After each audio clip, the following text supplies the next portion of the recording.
Hai, hari ni saya nak cerita sikit pasal high angle.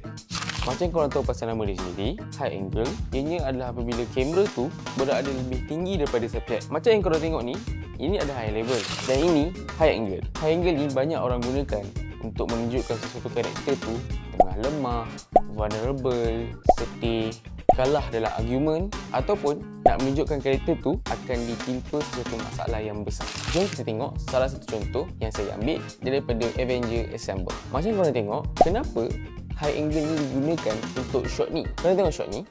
Shot ni menggunakan high angle kepada kumpulan Avengers. Sedangkan kita tahu kumpulan Avengers tu kuat.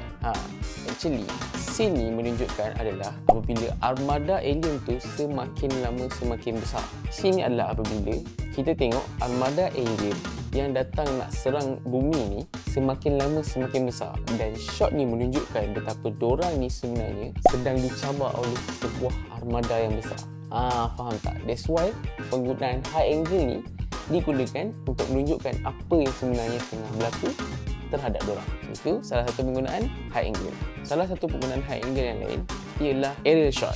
Aerial shot ni adalah salah satu shot yang biasa digunakan untuk establish bandar, kawasan, tempat yang berlaku dan macam-macam lagi. Jangan lupa untuk follow, like, komen dan share. See you guys in the next video.